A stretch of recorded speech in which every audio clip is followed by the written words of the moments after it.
Hello everybody. Hopefully you're all able to hear and see me okay.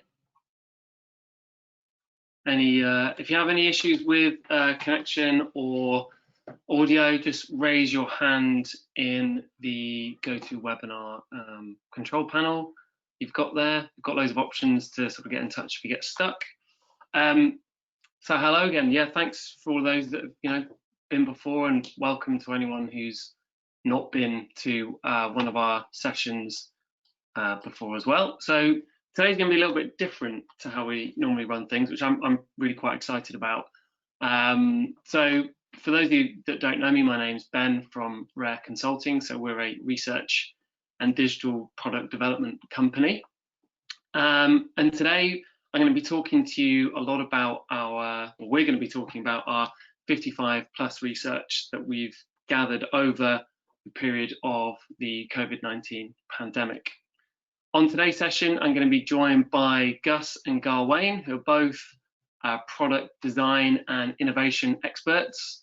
And so we're going to have this, it's going to be a really cool session today. We're going to be talking through the data that we've captured, and then we're going to be talking about, well, what does this mean in terms of implementing change? How do we address the needs of different audiences that we haven't necessarily looked at in the past? So for those of you who've been on these sessions, and quite a few of you on the call have actually been to sessions we've been running in March through to April, May, June, now July, you've seen quite a rich picture from what we've gathered over the last 17 weeks. And now we're going to be able to move into a stage where we can talk through the key things that we've got, and then potentially what companies can do about it.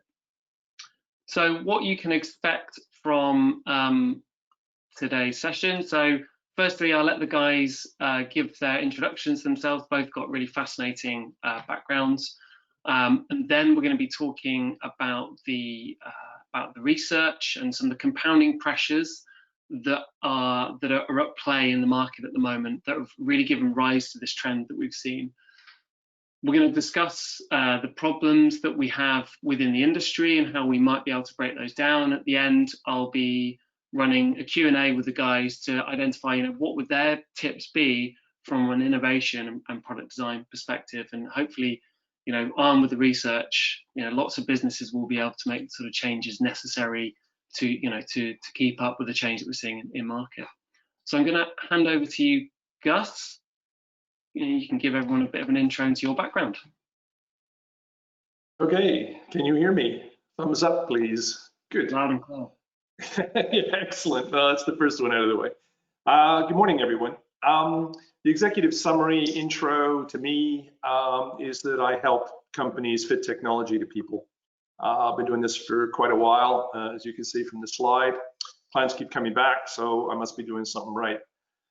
My background itself, it's a bit of a frankly weird mashup of design creativity, systems engineering, car design, product design, UX, and service. Can't possibly make sense of how that happened in the time here. But the common threads are customer experience and innovation complexity, which is something that people often find difficult to reconcile. For most of my career, I've been a creative director, converting insight into core strategies that drive projects. Built a very successful design business doing that. These days, that business, Alloy, is owned by another team. It's next generation, I'm very proud of, but I mostly now work as an advisor inside to them and outside to other people in business, helping them optimize their innovation processes. Some people call it design thinking. For me, it's just design doing more of it. In the 90s, I started building a reputation for what's now called inclusive design. And that's really all about creating things that appeal to people with slight impairments, especially at the mass market end where I work, but without damaging mass market appeal. The foundation for this was my work for BT. While I was a creative director, I directed the design of pretty much all of their devices for 28 years. And BT still works with the new generation at Alloy now. Back in the 90s, I was challenged to design a phone that had the practical attributes needed to meet what they considered their obligations to special needs people, but otherwise needed to be as mass market as possible. And that was kind of my first project, was immensely successful, went on to sell in the tens of millions. And neither us nor BT have kind of looked back. And these days, inclusivity has gone from being a kind of reluctant obligation in BT to actually being a core value, and it gets factored into every hub we do and other service. Over the last decade, from that background, I've also ended up doing a lot of work in, because I do a lot in connected devices, we've been working in assisted living technology space. I've done a number of projects aimed at understanding and overcoming the barriers to tech adoption by older people. So working with BT, I was all spoiled by the amount of data I could access for inspiration. So these days, it's a pleasure to work with Ben and his team. It's great. So today, I just hope I can help you understand a bit more behind the human issues driving the data, give you a steer on what you can do to get older customers to love new media. That's me. Brilliant. Thanks, Gus. It's going to be fascinating. There's plenty of insight that Gus will bring to the conversation today. And then I'm just going to introduce Gawain from the team here at Rare. Gawain, if you can give the guys a bit of your background, that'd be great. Well, that's going to be a very difficult act to follow. Thank you, Gus. My background is predominantly technology, software development. I started off as a software developer, feels like a very long time ago, maybe about 20 years ago now. I think I very quickly discovered there was some systemic problems in the entire industry, really, where a lot of software just wasn't very successful. So I've been on quite a bit of a journey to discover why, and really, I think I came to discover that it's not very customer centric. So now I'm working at Rare. We're starting up a lab side of the business. And I've got a bit of experience at doing that, working with consultancies and that kind of thing, starting up labs for our customers. So yeah, it's going to be a really interesting conversation, really, to see where this goes. Nice, grand. Thanks, guys, for giving your background. So why is this research really important? And you know, it's yes, I mean, it's hard to kind of summarize the experience I think we've all had over the past few months. When we've been running these webinars and when we've been doing research for different companies, a lot of people are asking us, you know, what is it? What can we predict might happen? And I thought I would show you just a snapshot from the hundreds of requests we've had on these webinars of the types of things that people are looking for us to cover in our sessions. And as you can see, there's a lot of it is focused on, you know, what's going to happen next? What changes might we expect? What's going to happen post-lockdown?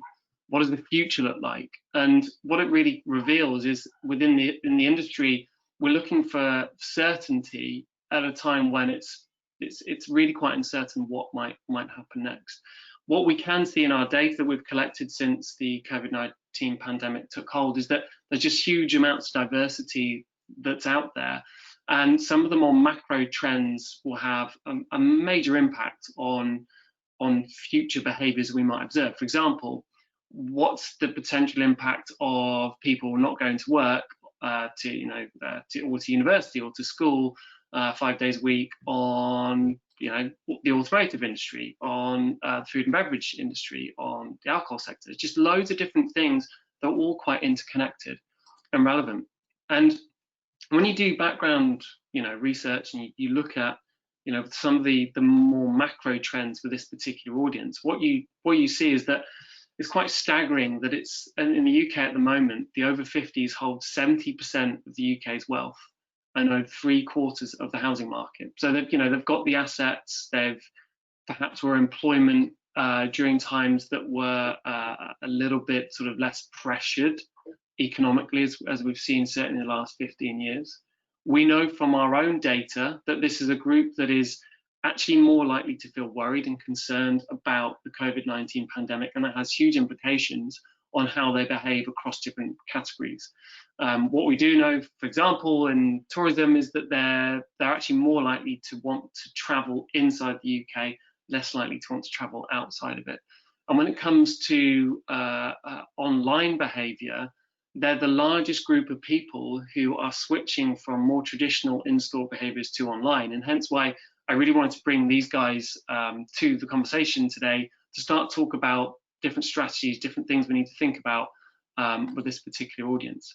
So not only have you got an older generation who has the wealth and or has access to wealth, or more able to get access to wealth compared to younger generations, and they've very much responded to the pandemic in a much more sort of market fashion. When you look at younger generations, we're seeing a real compounding of the pressure. I mentioned this on the webinar on the 18th of June, and it's kind of scary when you look at the numbers in the last month, how many job losses there have been since. And in terms of job security, it's believed that around a third of those aged 18 to 24 have either been furloughed or lost their jobs. And obviously, since we saw retail stores reopen on the 16th, as immediate announcements from many different high street retailers saying, we can't keep people on, we're going to have to make changes. And that the impact of that is going to be quite profound on people's ability to raise credit, people's ability to buy homes and live day to day. I just saw this morning, actually, it's believed there are 650,000 job losses over the last 3 to 4 months, 3 months, quite a long time at least. And potentially it looks like we're not going to recover until 2024, according to Ernst & Young, but can't also forget the Brexit thing that's going to happen. And of course, there's lots of schemes the government have put in place. However, in comparison to other countries, when you listen to political analysts, a lot of the criticism is that the focus in the UK has been very short-termist and isn't focusing on necessarily more kind of long-term trends such as sustainability, and the green economy, where a lot of countries, I should say, are focusing in the future. For example, when it comes to travel, I've covered this in previous webinars, but as a refresher as to why older generations are quite different to other groups. It's quite interesting to look at how that's updated, and what we see is for those who intend to travel inside the UK, you've got roughly around 70%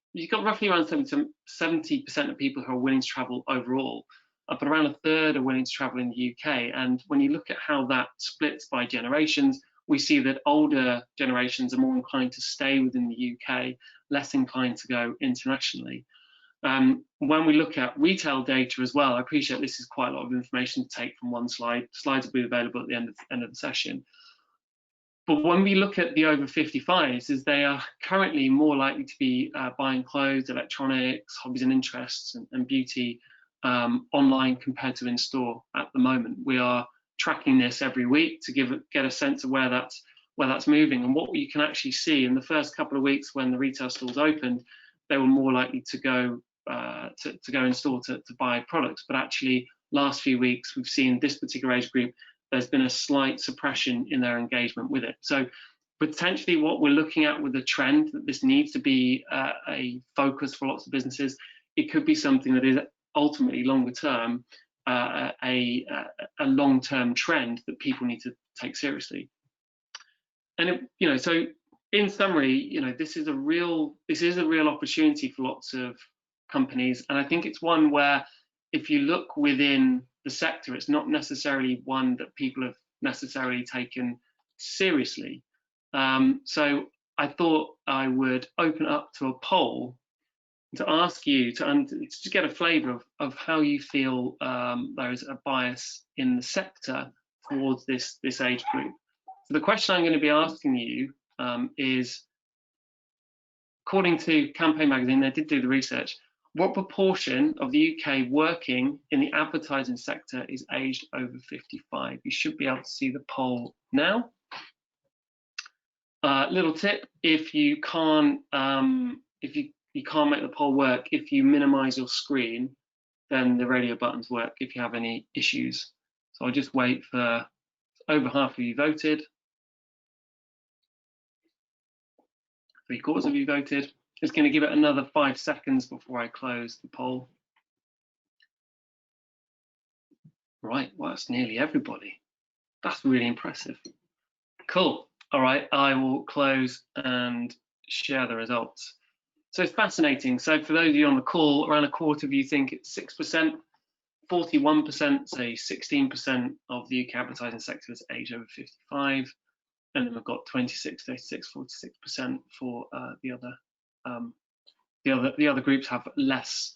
It's kind of funny reading percentage numbers against percentage numbers. Actually, I hadn't sort of appreciate what that might do to my brain.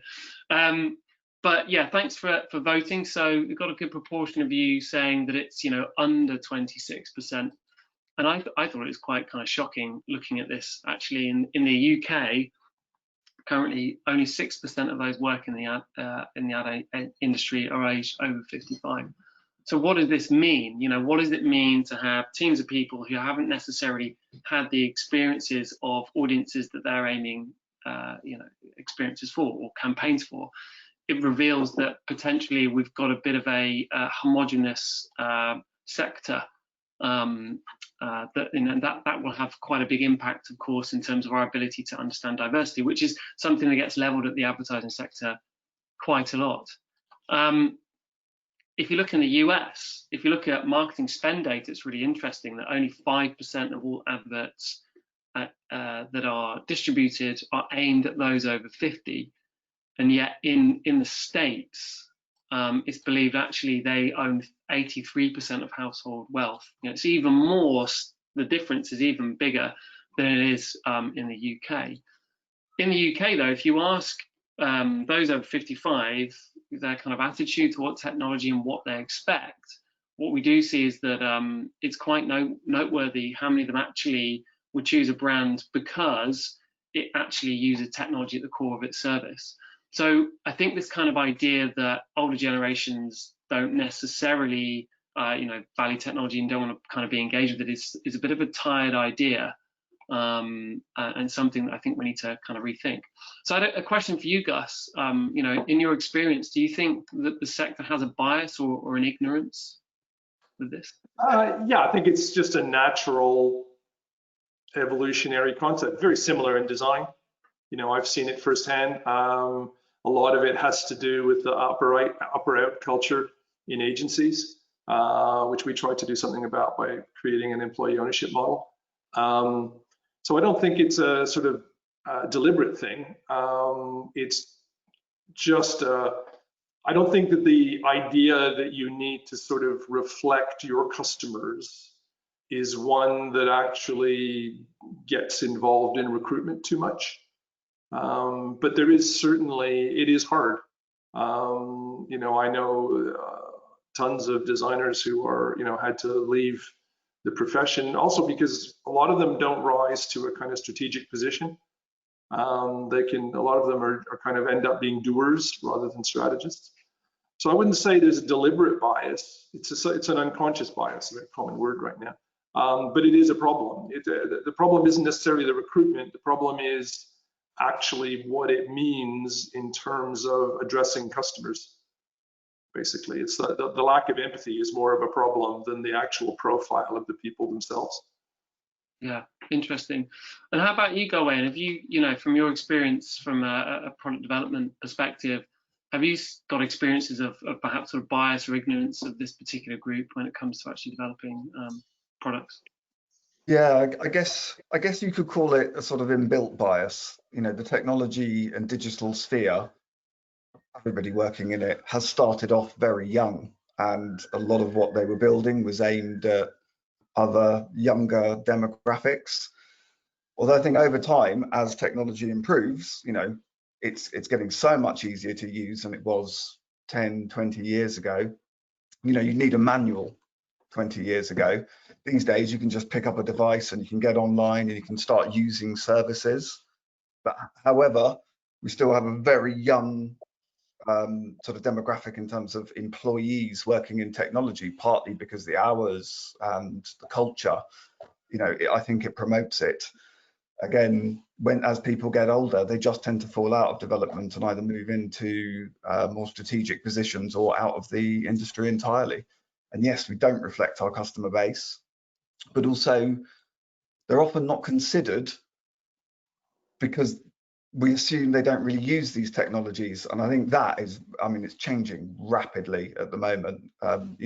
Each decade, all the younger people are growing up, and now, myself, an avid tech user, I'm getting on for 55 these days. And yeah, I use it, many hours per day.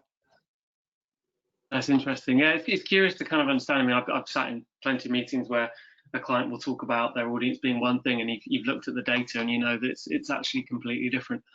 So that there is a sort of yeah, there is a kind of tendency and a bias internally, I think, to want to go in one direction where perhaps you're not. There's also a historical one in tech. It goes back to my first boss, a guy called Sir Clive Sinclair. There's this belief that customers can't possibly understand and anticipate what technology can do for them. So there's no point engaging with them. The sort of innovation model at the heart of it is I'm the visionary and customers will catch up. And that there's a bit of legacy of that. The other thing that controls this as well is that the tools keep changing. And so if the creators on the development teams are too narrowly defined as I use this tool, it's a bit like designers who were good at rendering struggled when 3D CAD came along, and then struggled when the buttons became software effectively. But I've been very lucky to sort of re-engineered myself through different tools at every stage. But that's also a factor in why there aren't more older people doing stuff. Yeah, it's kind of interesting. Lots of kind of influences that have kind of led us down this path.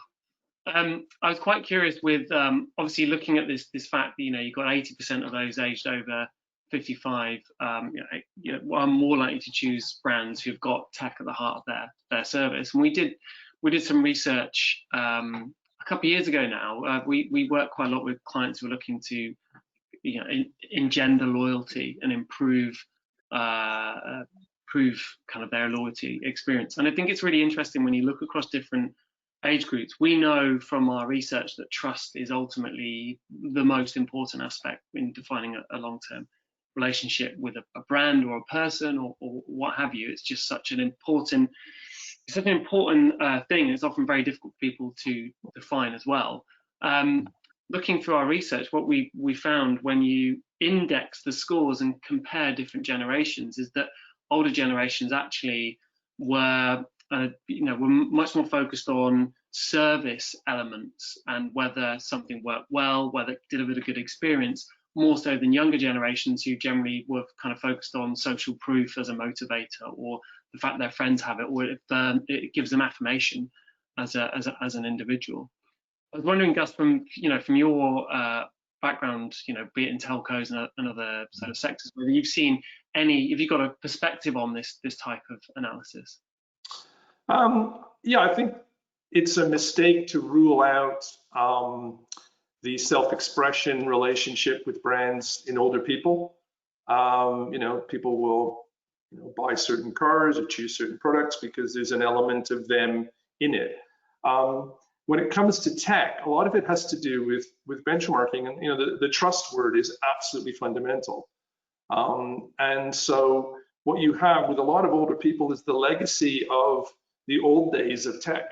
So, for example, when you're talking with people, over 70, for example, the money side is still a big deal.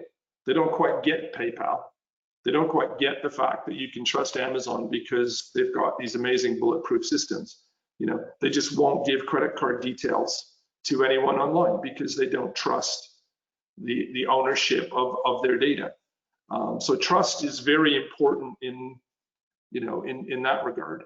The rest of it is, I think what people forget is that the benchmark for older people is the real world. And I'll come back to that. So they're, so effectively, if you're creating this virtual environment in which they're going to do stuff, that's their benchmark for habit change. So they're just in a very uncomplicated way going, I do this now, and this works. So if I don't have to change, why should I? But I will if it's easy to do, and I can see that it's better. Just like I might go to a different restaurant or do whatever. Older people don't have this kind of total blanket negativity about tech. In fact, a lot of them were pioneers in their day and like to, if some of them have a pioneering mindset, they will continue doing that. The ones that have a more cautious, conservative mindset will need a bit more persuasion. Yeah, it's interesting. My dad, he's kind of automated his whole house. So every time you move in a room, the lights come on. It's all very sort of integrated and quite smart.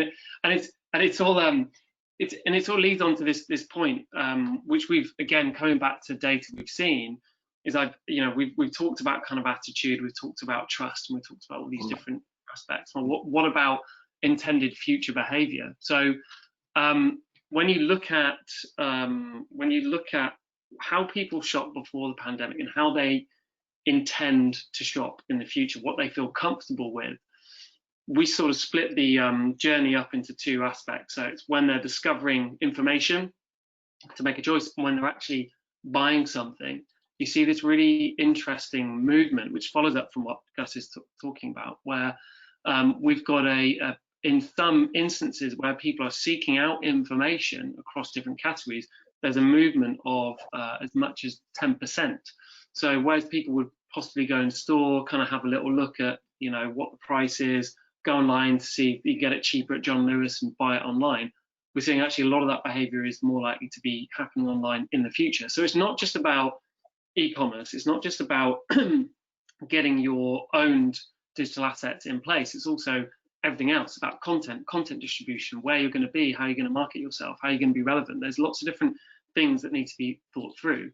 If you think about then the actual destination where they go and purchase, it's really quite stark. And some of you have seen me present this data in the past in a different context, but it's really quite marked how we see the shifting. And in some cases, you can see there for furniture products, you've got a suppression of 10% of people saying they would, exchange cash in store, and an increase of 10% of people saying they will do it online. And in some sectors, such as in food, we're seeing that the household decision makers who would previously buy in store, 1 in 7 of them would now intend to go online. And it's similar in DIY. It's actually a larger proportion of people. It's around 20% of people who previously bought in store will now go online to do that. And it throws up lots of different issues, of course, be it from an experiential point of view, but also from a kind of technical point of view. And I was wondering, Gawain, if you kind of summarize what sort of technical considerations people might need to bear in mind with that increase of demand, what might they be? Well, I think hopefully in most of these cases, that demand we see will be kind of gradually building up over time, it's a lot easier to deal with. The toughest things to deal with are things like if you sell tickets for an event, everybody just comes online in a few minutes and they all want to buy, 100,000 people want to buy 1,000 tickets, and that's highly problematic. We've seen with a lot of the digital supermarkets, they've really struggled with this sudden increase in demand.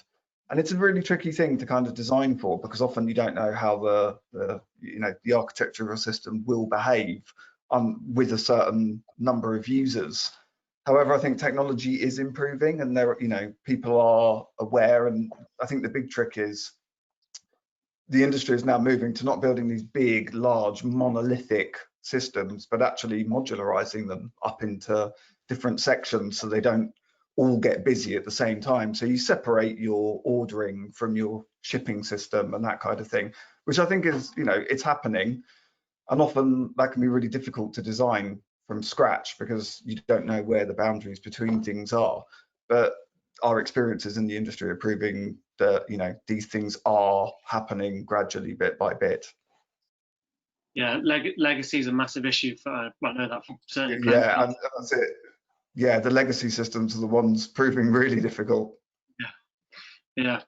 Thanks for that. Yeah, it's something everyone obviously needs to bear in mind, is how do you cope with that level of demand? And you're seeing Ocado investing, I think it's £1 billion in new warehousing facilities. It's the back end side of things they really need to fix, and the operational side of it needs to fix, as opposed to the experience itself. Also, I think what's really quite key with this, and it comes back to our point about different age groups, is when you look at those who are switching, so we're moving from in-store behavior to online. I mentioned in some categories it's as much as 20% of in-store buyers intend to move online. we're seeing that the really sizable proportion, the biggest proportion of that is in older generations. I had a couple of conversations with business owners who were telling us that, you know, the struggle they've had in retail and in FMCG is where do they actually, you know, how do they operate their customer support services, and how do they kind of manage those sort of aspects of their operation. And it's turned out to be a massive opportunity for them, you know, to be able to sell to people directly. Not only have you got control of the product, but you've also got control of the narrative a little bit better, because you're not going through a distributed model. But if we can expect in the future that a large proportion of those who will be engaging with brands online to be over 55 and into older categories, then it causes, you know, lots of questions. And you know, from Guss, I'd be interested to know what your perspective would be on what are the implications for businesses who are going to have to, you know, look at this different generation and think about things differently. Well, this is a very interesting generation, okay, because I call it the sort of analog to digital generation. You know, I got my first calculator when I was 14. We learned how to use slide rules, okay, but I've been through, you know, I was programming in Fortran in '76. Okay, and now we're designing connected systems.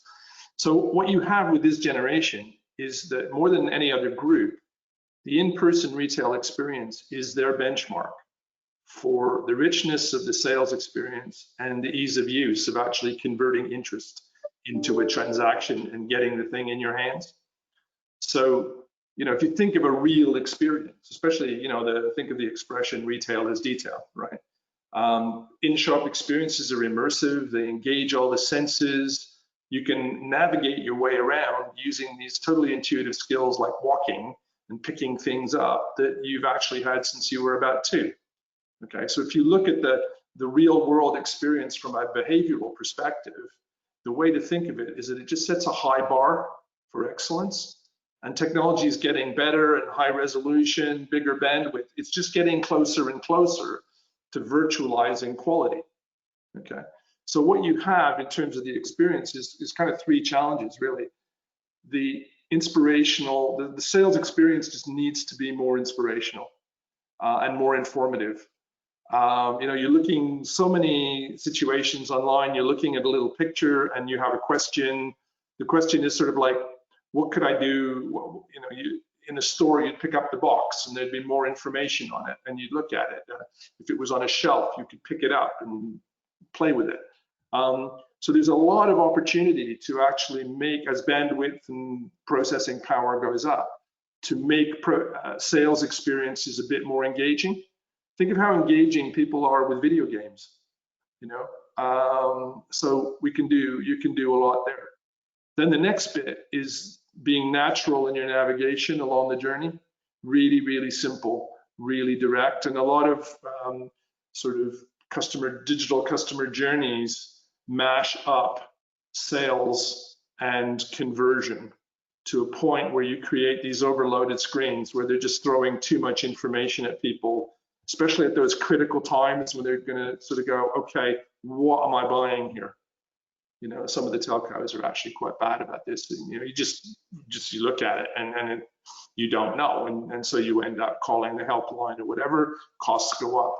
You know, the benchmark really needs to be, you should be able, like a vending machine, an inspirational vending machine, to give people these really clear choices in a sequence, right? And so that they can see their way through. And then you need kind of bulletproof delivery.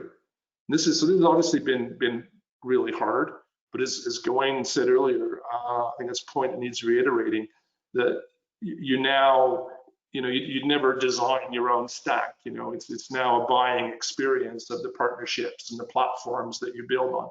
So an interesting example, for example, was the way Heinz in the US and a lot of other brands started using Shopify in the coronavirus situation to go online virtually instantly. Shopify gives you everything you need to build an online e-commerce business, and that way you can focus on your product and the front-end experience. I could see a lot more of that.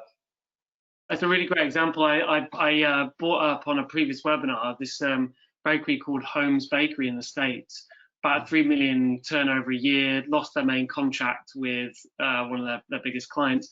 And over a 72-hour period, they just spun up a whole e-commerce website, did direct to consumer, and have kept all of their employees on. I mean, it's just an amazing story of, from a business who's, decided to do something about the situation they find themselves in a rapid manner. 8 years ago, when we were doing early service design engagements for companies, collecting lots of data from sensors on all their machines all over the world and things like that, you'd come up against this brick wall of a SAP integration. And there were always backroom, issues why you couldn't do the bleeding obvious to mine this priceless data that they were collecting from everywhere. And I think those days are finally getting to be behind us. Yeah, thank the Lord. Having used SAP in around 2001, that was not an enjoyable experience. One of the sorry, I accidentally muted myself. One of the, I think another kind of interesting and important thing for anybody who's embarking on this journey, and is related to a lot of things that Guss and Gawain have been talking about, is the ability to, to empathize and to understand. If we've got essentially a whole new set of people that as an organization we haven't necessarily set ourselves up to understand them in any great detail, and it can come from examples where I worked years ago with a department store who was obsessed with all their audiences being fans of ASOS and fans of lots of kind of cooler brands, but you look at the data and it's not, their repertoire is not those brands, it's very different, and it causes quite a bit of a conflict in terms of who are we, where do we want to go, and being able to make those sort of decisions. But empathizing is a really important facet to all of this. And we know from the data for those over 55 and those who also retired, maybe a little bit older, is that they do feel more concerned about COVID-19, which will have an impact on their intentions to engage across every single category that we're measuring. One of the most significant determining factors of whether someone engages with a brand, product or service or not is all about their level of health risk and their concern towards COVID-19. It's as simple as that. And that's likely to be an issue for quite a long time. It's again why we're seeing really quite diverse behaviours with people, because their attitudes are quite different. We also know that in terms of how they feel, those over 55 are more likely to feel worried, and we do see peaks of worry amongst those who are older and retired, particularly at times when there's massive shifts in government policy that will affect behaviour. For example, when we're able to hang out with 6 friends, or we were able to go back to the high street, or there's further relaxation of the lockdown, you do see that increase. So this kind of a couple of questions have come in on the questions have been asking about, what do we see in terms of changes to government policy in the future on behaviour. It's going to have a massive impact, not only because the message, what the message tells us, but also the confusion that it's brought historically. I think it's going to be very difficult to manage that. Also, I think it's really quite interesting to look at, what makes the over 55s quite different in terms of their attitudes towards products and services. Now, this is quite a kind of crude way of looking at it, but for the purpose of the webinar, I just want to sort of talk you through this. This is featured in our report that's coming out on Monday, where we looked at, all right, how do those age over 55 and those who are retired compare to the whole of the UK on different aspects when they're looking at buying products. And what we do know is they focus more on localism. They think that respecting employee conditions is more important. They think that something is made in Great Britain is more important to them. And you can see, compared to the rest of the UK, and you can see that by the indices there on the right-hand side. So this data is ordered by the difference from the norm in the UK. And really, as a kind of cohort, we know we've spoken earlier about how they are interested in technology. They're not technophobes. They are willing to engage. And also when it comes to more sort of detailed facets of your brand proposition, then there's certain things that are more important to them in comparison to the rest of the UK. And it demonstrates that really we need to kind of unpick what drives their behavior and makes them so different. And a question for Guss, from a product development perspective, how important is empathy in the planning process? Empathy is huge. I mean, the baseline for this is that the personal profiles of the people creating stuff are rarely 100% aligned with their audience. There's usually some difference, whether you're creating something for kids or, we're doing baby monitors for pregnant moms, or we're doing specialist stuff for firemen or physicians. The entire focus of what we do is about understanding people who aren't like us, effectively. Now, weirdly, it's okay to do that when they're specialists, it's B2B, they're professionals, they're obviously different. When it's the over 55s and the people creating are much younger, that just kind of compounds a problem that's already there. So there are two sides to this. One is the really good companies understand how to understand their customers. It's sort of like going beyond just getting responses to questions. Okay, what's become well established as a baseline for excellence in industry now is that you have to get into your customers' heads. You have to know why they do things. If you just get answers to surveys and try and second guess those answers, teams of people will game them. Okay, and when you've got teams of specialists who are just doing this because they love engineering, they love coding, or they love buying advertising and going out to lunch, those personal perspectives always bias the collective decisions. And so empathy requires hard work, whoever you are. It requires systems for learning about others, and critically for internalizing that knowledge. So a lot of role play, using personas. If you're not kind of in a method acting space where you're really getting into the skin of the people that you're designing, we use impairment tools. For example, with the younger designers, we tape up their fingers and give them funny glasses to simulate poor vision. It's really important. But obviously, the driver for this is actually having meaningful, in-depth conversations with the people themselves.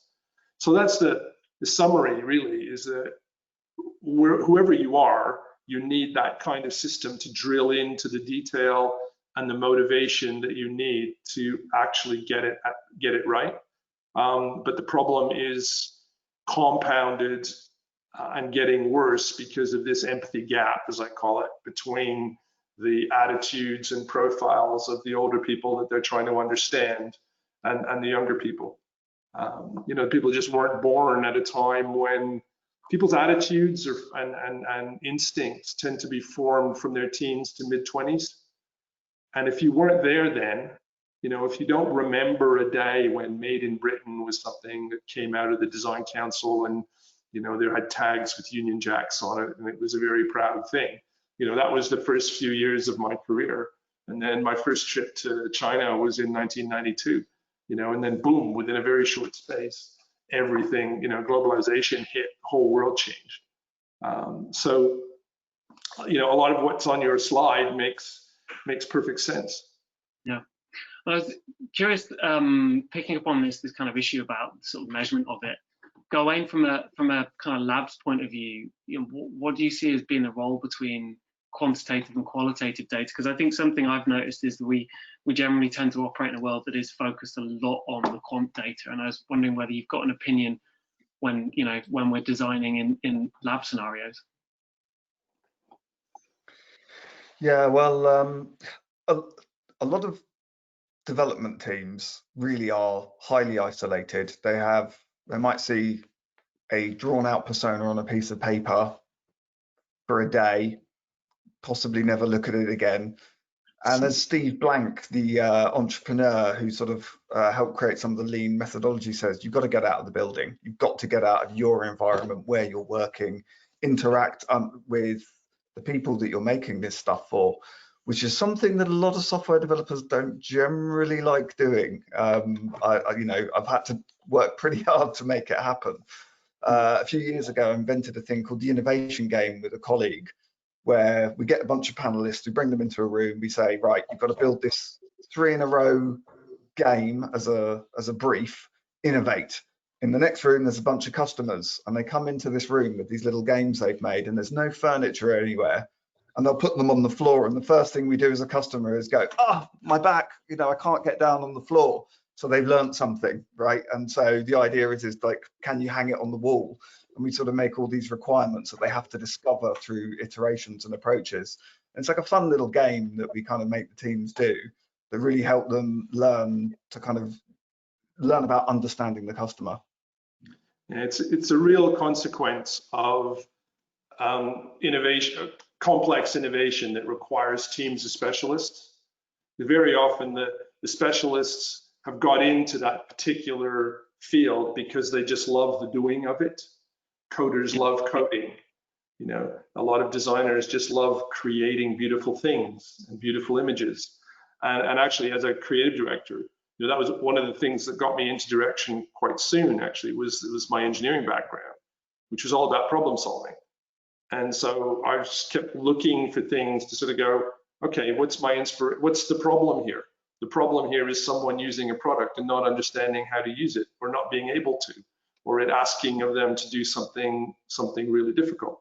And that's when we learned that, as designers, we started building the brief. This was in the late 80s, early 90s. Instead of depending on the customer, if you're a designer and you're depending on the client for a 30-page, 40-page brief, then you don't have the personal empathy that's ever going to get you in the right direction. You need the essential stuff, but you really, really need to get it yourself.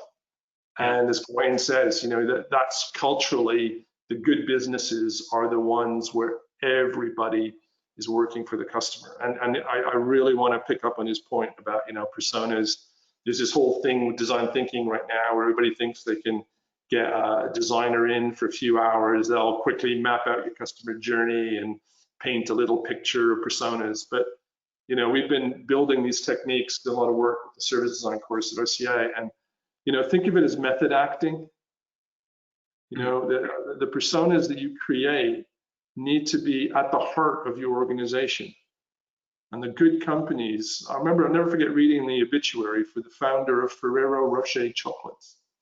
And he used to be famous. It's a funky example, but in his obit, he was famous for this particular housewife that he used to talk about, that only existed in his mind. But he used to talk about her constantly. And when his teams of people would sit around the table and they had to take the thousands of decisions that you have to take on an innovation project, he made sure that the focus wasn't on what he wanted or what any one of the individuals around that table wanted. The focus was entirely on what this lady wanted. And that's what the good companies do. And that's why a lot of the stuff, the design methods that people are reading about and talking about, cannot be absorbed in a day. Innovation processes require culture change. They drive thinking culture in the business. And that's the sort of thing that's needed. You can't just pay, this isn't a fad. This is fundamentally about business operational excellence. Yeah. And if you can't play the game at that level, you're screwed. Yeah, I think it's certainly, empathy is something that I've been sort of talking about quite a lot over the past few years, and it's one I think people find quite hard to define, but ultimately it's going to be such an important skill, I think. You got to add the word systematic. Yeah, it's got to be baked in. Your empathy needs to be systematic and structured. You have a purpose, you deliver that purpose, you deliver things to a quality in a way representative of a set of values. And again, the world is full of cheap, sort of branding guidelines by, hired guns who come and go. But you have to live it.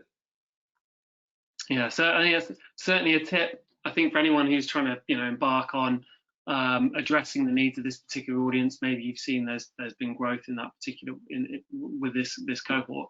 That's certainly one thing to think about. Another, we Gawain picked up on it earlier, and I think it's be useful. I think Gawain, if you kind of give everybody sort of 1 minute summary on, when we talk about optionality in software, if that's possible, not to sort of do it in a kind of over techie way. I think it'd just be really useful to kind of give people an analogy to sort of illustrate what we mean, because it's obviously not just about empathizing customer needs, but there's also lots of stuff that needs to happen operationally to be able to cope with it.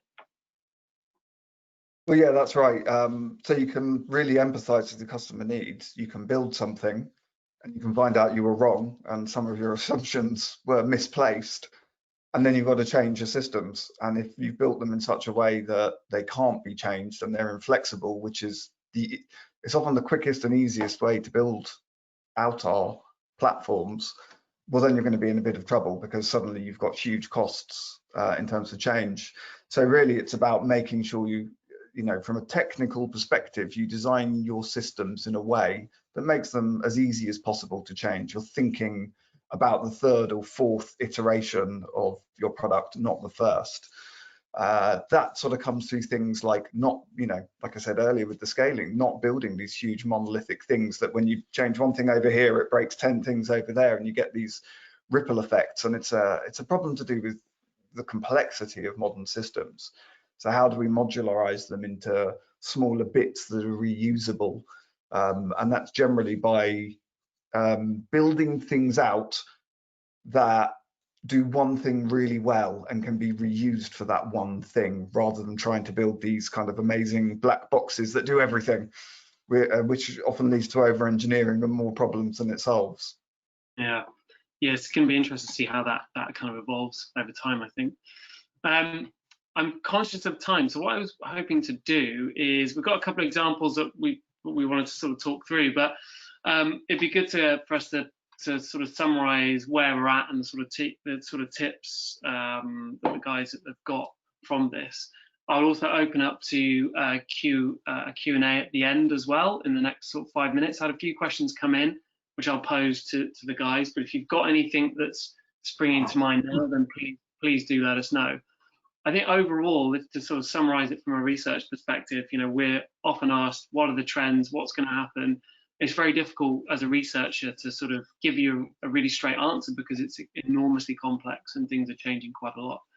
However, in terms of sort of more solid themes that we feel more certain about, is certainly there's an opportunity amongst this older age group, be it because of the kind of compounding, squeezing in the sector, but also how their behaviours have evolved over the pandemic and look like to be sticking for a period of time. I want to ask the guys, from a kind of technical point of view and a product point of view, if you're working for any business or you're advising anyone at this point, how would you start that journey? So for Gawain, if you were looking to embark on a journey to address the needs of this group, thinking with your kind of labs hat on, then where would you even start with this sort of stuff? Yeah, that's a lot to potentially unpack. 1 minute. I guess it's when we start on these things, often we just think about software development, get a team of software developers together, but actually it's remembering that you're developing a product. There's very little technical software development left in this world today where you're not developing a product, and often it's just a small piece in a larger product, and you still need to understand at the end of the day, what is it supposed to do, who is it for, what are they trying to do. Finding a good methodology is probably helpful. I think there's a lot of organizations who've really struggled with taking on these kind of agile methodologies, and I think some of it is like, you kind of perhaps need to understand the theory, but you'll get that from the practice, so keep at it. They don't get good results initially, and you've got to keep trying. The biggest problems aren't technical, they're to do with communication, assumptions, and then not being able to change anything you've built on assumptions that are proven to be wrong. Ultimately, you've got to build something that's viable in the marketplace, that's possible with the technology you've got, and desirable to customers. Not easy. No, Gus, have you got challenge. any? Yeah, certainly a challenge. Have you got any tips for the audience? Yeah, look, I mean, first one is obviously just don't hide behind the dumb generalization that older people don't do technology. I'm not a big Rupert Murdoch fan, but when he did the Times app, he said, if you get the experience right, people will pay. And he was right. So that's something people need to remember. The next thing people need to remember is that success is driven by the detail that drives customer decisions. So they need to think of their journey as a chain. Every customer decision in that chain, every customer decision is a link in that chain, basically. And every decision from a human behavior standpoint is going to be influenced by what they see in that chain. So rather than being theoretical about what they do, companies need to get out and do stuff and understand and try stuff. You know, sketch up a screen and put it in front of someone so they can see how much information you're going to throw at them and tell you that that's too much. Okay. And that's a step to, you know, bridge the empathy gap between your team and older customers. Don't just study older people. Understand why their answers are the way they are, not just what those answers are. That's really fundamental. Design thinking methods can help, the whole persona, customer journey thing, role play, but you really need these to become embedded in your operations. If you just get a guy in for a day and you put a nice customer journey map on the wall and people forget about it, or if people are cynical about it, which they often are, there's a selling job. I spent a lot of my career just getting really cynical, tough engineers to say, you know, like if you're not customer passionate, you're toast. You know, I talk in engineering terms. If engineers don't understand that human behavior is a failure mode, then you know that you get their attention. So finally, keep it practical. Don't overthink things, and remember that this is a time more than ever that you need to be clear about your brand purpose, what you're for, so that you can make big changes to the operations of how you actually trade with your customer to maintain that brand purpose through completely different channels. The companies that are going to really struggle are the ones whose sense of self has more to do with what they do as opposed to what they do as an operationally, rather than what they do as a benefit for the customer. Basically. Right. Yeah, thanks for those tips. There's certainly plenty for everyone to think about. So I wanted to move on to any questions that people have had throughout the session. I'm just going to read out one that came in earlier, which is, looking at it, it's absolutely fascinating. So John Lewis today have announced the launch of a virtual personal shopper service. And with 70% of their business this year projected to be from online, how do you see this type of service, so the virtual personal shopper, being the type of service that's rolled out across retailers and sectors? I was wondering. It's quite an interesting one. Obviously, it's something that lots of businesses have been sort of experimenting with, but it's curious to see that John Lewis are getting onto that bandwagon. Yeah, I hope they do it better than they did quick click and collect. You know, you still have to go in store. I think it's a good thing to try and see if it works. It just strikes me as a bit of a oversimplistic jump to achieve the richness. I could see, you know, for buying groceries, I could see it being expensive to deliver, because you're still employing people and they're going to have to run around with a camera and show you things. So, you know, I wish them well. Let's see what happens, but I think there are more efficient ways of doing it, basically. Yeah, there's some, it reminds me of, I get it a lot on podcasts. There's this service called, I think it's called Chapper.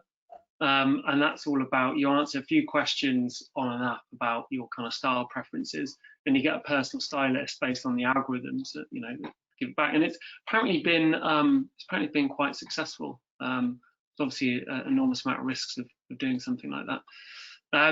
We've got time for just one more. I'm sorry, I've had a few more questions come in. I do apologise, but it's 2 minutes to 12. So thinking, so this is I'll pose this question to you, Gawain.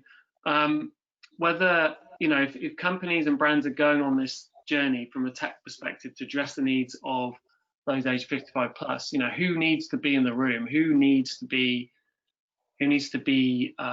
addressing, who needs to be around the table looking at this particular problem? That's an interesting question. If you're developing a new product and you need to just get moving fast, ultimately you need what we'd call a cross-functional team, which is every skill you need in the room with all of the sort of customer profile understanding in that room. If you're waiting, because often these teams can move so quickly, so in terms of building something new, you can't wait for the rest of the company, otherwise you're just sitting there burning cash. And so you need to kind of really have everything ready to go, get that team together with all the skills you need, and you just run at it until you get to a kind of your next point, your gate, where you learnt something or you validated an idea. And that's really the trick, is to kind of keep doing it. You'll see in the Scrum methodology, they say sprints, which are a similar concept. It's like a period of time where you're trying to either deliver a particular thing or reach a particular goal in terms of understanding the problem, the customer, or validating the idea that you've got. Yeah, great. Just conscious of time, so I think I'll just move on to let you guys know what's going to happen next. Sorry to sort of cut that off short, but I realised the time, so just one of those we have to sort of manage. So in the next 3 weeks, so we're going to be launching the Creating Sustainable Growth for the 55 plus market on Monday, so you'll be able to download that from our website. We'll be then publishing our usual consumer tracker research later in the week, and I'll be running a consumer tracker webinar in the usual sort of format where I take you through the latest data and insights to go through. Just big thanks to Guss and Gawain for their time today. I think it's been extremely interesting kind of hearing these perspectives and being able to show research data with a kind of what can we do about it lens on things. So thanks for sticking around. Any questions that came in, I'll follow up on email if that's all right. Really sorry didn't get to get through those, but have a good rest of your Thursday. Thanks, guys. Thank you. No worries. See you in a bit. Hope it was interesting.